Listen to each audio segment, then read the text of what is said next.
जिले की हलचल। आकाशवाणी लखनऊ से प्रस्तुत है जिले की हलचल। आज सुनिए बलिया और फिरोजाबाद जिलों की हलचल। पहले सुनते हैं बलिया जिले की हलचल। आलेख और स्वर है विनय कुमार का।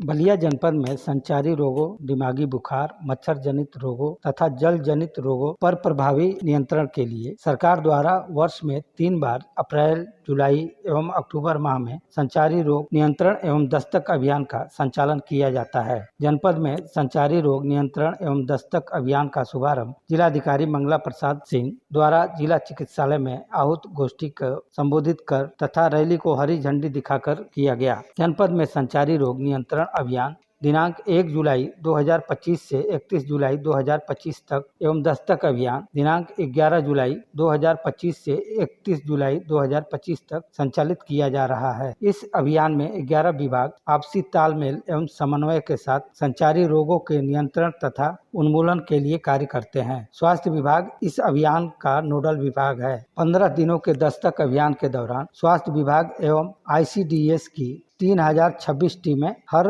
घर दस्तक देकर लोगों को व्यक्तिगत और वातावरण की स्वच्छता आदि के संबंध में जागरूक कर रही है। साथ ही टीमों द्वारा जुकाम, बुखार, कुपोषण, टीबी, कुष्ठ, कालाजार, फाइलेरिया, दस्त आदि रोगों के लक्षणों से युक्त व्यक्तियों को चिन्हित कर उनका समुचित उपचार किया जा रहा है। जुलाई माह में दस्त की बढ़ती संभावना को देखते हुए दस्तक अभियान के दौरान 5 वर्ष से कम आयु के बच्चों के बीच ORS का वितरण भी किया गया। अभियान के अंतर्गत जनपद के समस्त उप केंद्रों, प्राथमिक एवं सामुदायिक स्वास्थ्य केंद्रों तथा 6826 आंगनबाड़ी केंद्रों में ORS कार्नर की भी स्थापना की गई।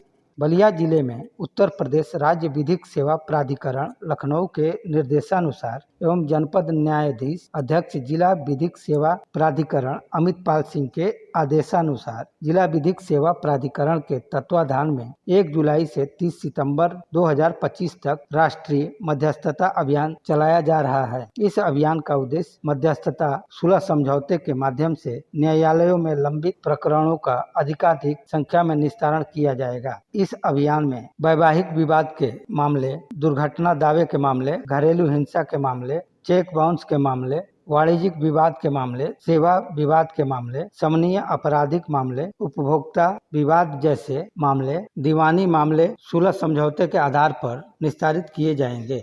बलिया जिले में पूर्व प्रधानमंत्री स्वर्गीय चंद्रशेखर की पुण्यतिथि के अवसर पर मुख्य अतिथि जल शक्ति मंत्री स्वतंत्र देव सिंह तथा विशिष्ट अतिथि परिवहन मंत्री दयाशंकर सिंह ने गंगा बहुउद्देशीय सभागार में विभिन्न योजनाओं के लाभार्थियों को प्रमाण पत्र वितरित किया। कार्यक्रम में मौजूद अतिथियों ने प्रधानमंत्री स्वर्गीय चंद्रशेखर के छायाचित्र पर पुष्प अर्पित कर श्रद्धांजलि दी। कार्यक्रम को संबोधित करते हुए जल शक्ति मंत्री ने कहा कि आज पूर्व प्रधानमंत्री चंद्रशेखर के विचारों, मूल्यों और संघर्षों को आत्मसात करने का दिन है। चंद्रशेखर जी का राजनीतिक जीवन केवल पद और प्रतिष्ठा के लिए नहीं था, बल्कि उनके विचार और मूल्य अन्य राजनेताओं के लिए आदर्श उदाहरण था। उत्तर प्रदेश सरकार के 37 करोड़ वृक्षारोपण अभियान के तहत एक पेड़ माह के नाम 2.0 महाअभियान के अंतर्गत बृहद वृक्षारोपण कार्यक्रम जननायक चंद्रशेखर विश्वविद्यालय में आयोजित किया गया। परिवहन मंत्री दयाशंकर सिंह एवं जिलाधिकारी मंगला सिंह ने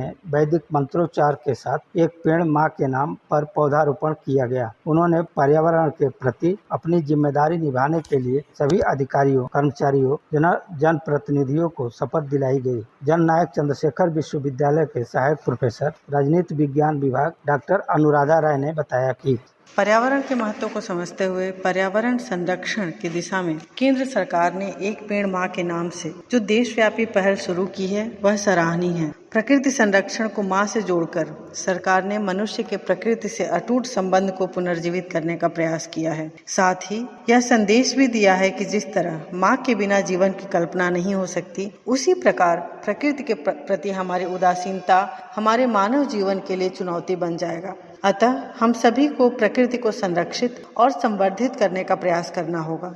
बलिया जिले में बेटी बचाओ बेटी पढ़ाओ योजना के अंतर्गत मीरगंज दिगरचा रसड़ा स्थित पंचायत भवन में माँ बेटी मेला का आयोजन किया गया। यह कार्यक्रम जिला प्रवेशन अधिकारी डॉक्टर अमरेंद्र कुमार पौत्स्यायन के निर्देशानुसार संपन्न हुआ। इस कार्यक्रम का उद्देश्य बालिकाओं और महिलाओं में शिक्षा, स्वास्थ्य, आत्मरक्षा और सशक्तिकरण को बढ़ावा देना था।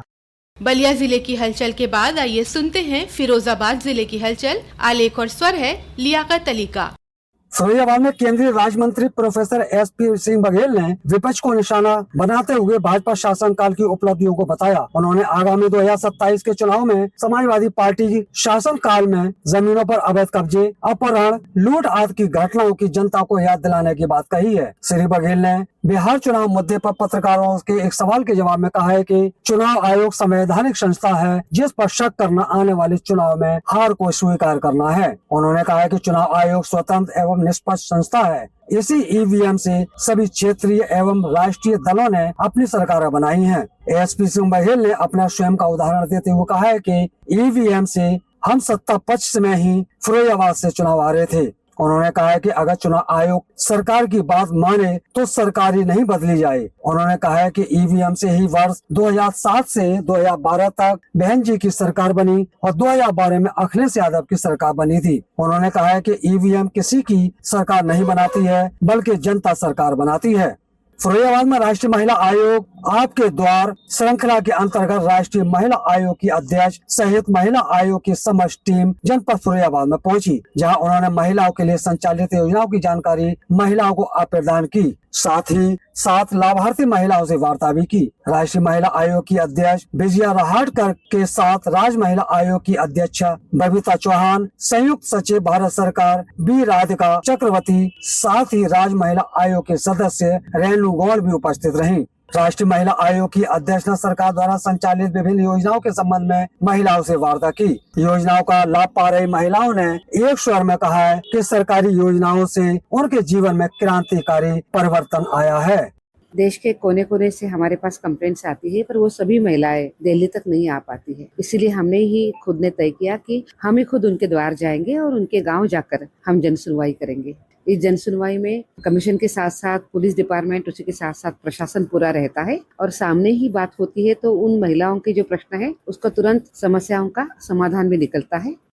केंद्र सरकार की सकारात्मक पहल से फिरोजाबाद के कांच निर्यातकों के चेहरे पर मुस्कान आ गई है। अब भारत से ब्रिटेन व उसके मित्र देशों में भेजे जाने वाले कांच व अन्य हस्तशिल्प आइटम पर किसी भी तरह का टैक्स नहीं लगेगा। इस नई नीति से 100% टैक्स खत्म होने से कारोबारियों को चीन और अन्य देशों के साथ प्रतिस्पर्धा में आसानी होगी और कांच निर्यात के दोगुना होने की उम्मीद की जा रही है। कारोबारियों का कहना है कि कर मुक्त व्यापार समझौते से पूर्व भारत से ब्रिटेन व उसके मित्र देशों में भेजे जाने वाले कांच आइटमों पर 5 से 18% तक कांच का टैक्स लगता था, जो अब शून्य हो गया है। यहाँ के कांच कारोबारी अकेले UK में हर साल करीब 100 करोड़ के कांच आइटम निर्यात करते थे, लेकिन अब नई नीति लागू होने से कारोबार 200 करोड़ तक पहुँचने की उम्मीद है।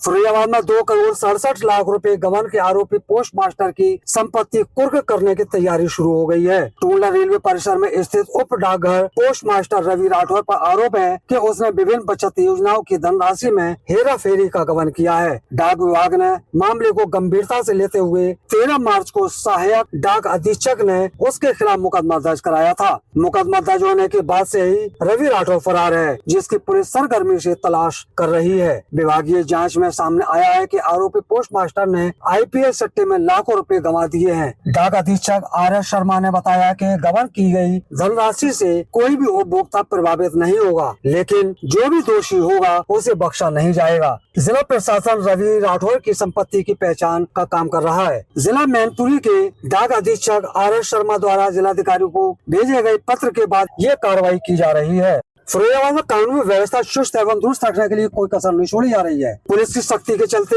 अपराधी जिले के बाहर भागने को मजबूर हैं या जेल जा रहे हैं। तमाम अपराधियों की अचल संपत्तियों को कुर्क करके जब्तीकरण की कार्रवाई की गई है। दर्जनों गुंडा किस्म के लोगों को जिला बदर किया गया है। 15 वर्ष से फरार इनामी बदमाश को भी पुलिस ने मुठभेड़ के बाद गिरफ्तार कर लिया है। वरिष्ठ पुलिस अधीक्षक सौरभ दीक्षित का कहना है कि अपराधियों को बख्शा नहीं जाएगा, चाहे वे कितना ही प्रभावशाली व्यक्ति क्यों न हो।